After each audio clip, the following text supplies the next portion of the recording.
In this video, ipapakita ko sa inyo ang aming roll forming machine na magpuproseso ng ating metal roofing. Dito nyo lang po ito makikita dahil syempre sa planta, camera is not allowed. Pero dahil isa kayo sa mga loyal naming subscriber, ipapakita ko sa inyo kung paano pinoproseso yung ating metal roofing. By the way, I'm Paul Castillo of Caspar Roofing Channel, and we're teaching installation videos and detailed guides to home and property owners all about roofing. Kung bago ka lang sa channel to, huwag mong kalimutan i-subscribe at i-click ang notification bell para updated kayo sa aming channel. So, ano pa inaantay natin? Let's dive in!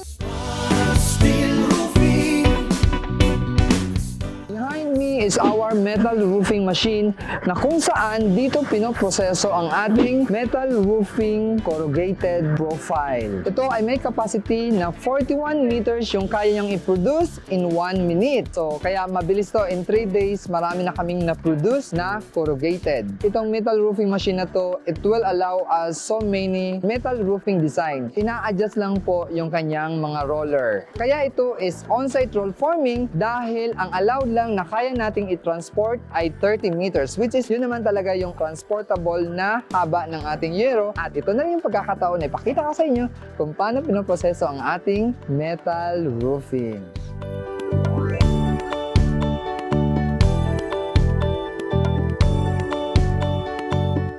Coil, ito yung ating raw materials para makagawa tayo ng isang metal roofing. Ito ay galing sa processing paint line. Pinoproseso yung pre-treatment, primer, at yung color finish niya na kulay white. Which is kulay white yung ating required color. All in one continuous process. So isa lang yun, nakaka-roll yung lahat.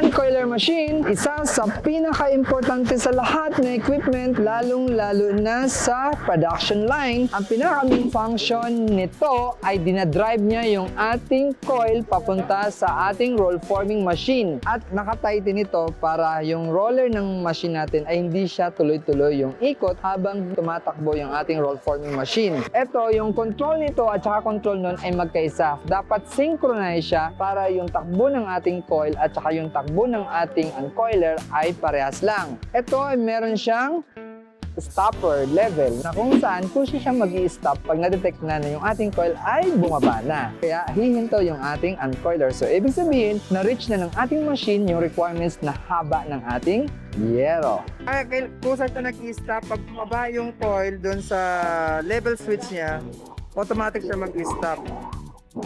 So ayan.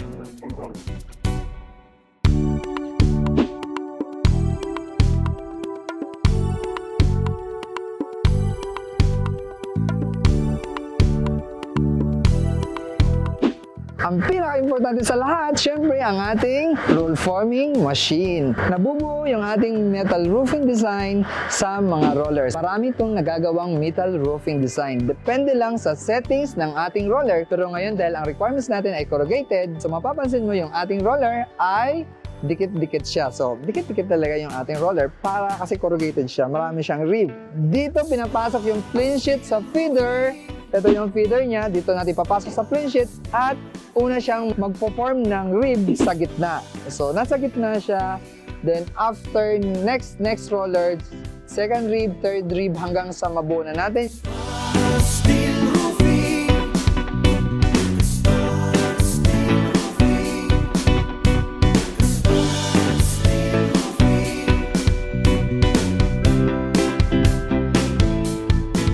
Pasok yung coil natin, tapos papasok siya sa unang roller, hahatiin niya yung rib, pangalawa, pangatlo, pang-apat, so gagawa.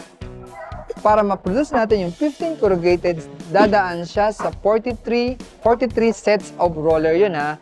para makapag-create tayo ng isang metal roofing na corrugated with 15 ribs. Hanggang sa matag-fly na yung ganyan, unti-unti na siyang nag-finish ang doon sa dulo.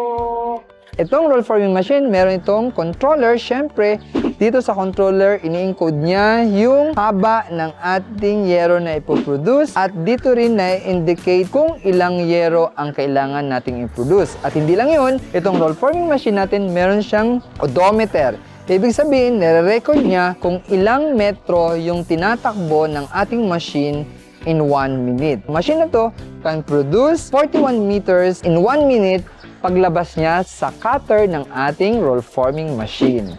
Sa cutter, ito ang pinaka-importante sa lahat at kailangan ingatan ng ating mga crews kasi pag lumagpas yung daliri, maaring maputol yung kanyang daliri pag sinabit ito during the cutting process. Pero bago natin i-cut ang ating yero, kailangan natin sukatin kung eksakto ba yung nilabas ng ating roll forming machine. Kasi sometimes, hindi natin maiwasan na nagkakaproblema or nagmamalfunction din yung ating controller.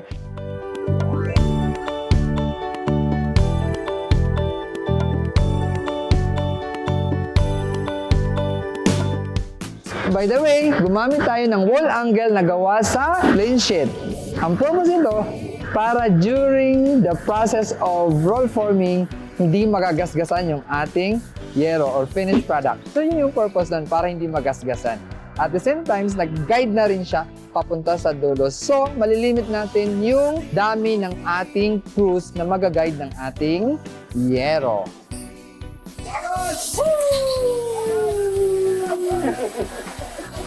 Diba? So that's end for my video and I hope marami kayong natutunan. I'm Paul Castillo of Caspar Roofing Channel. We're teaching installation videos and detailed guides to home and property owners all about roofing. Kung bago ka lang sa channel na to, huwag mong kalimutan i-subscribe at i-click ang notification bell para updated kayo sa aming channel. Please visit www.casparroofing.ph or Casparsteel Roofing Inc in our Facebook page. And remember, when it comes to your safety, there's no need to look anywhere but the best. Always find the right roofing contractor with a long track record in terms of good product, good price, and good service. Safety is of your life. See you next week! See you next week!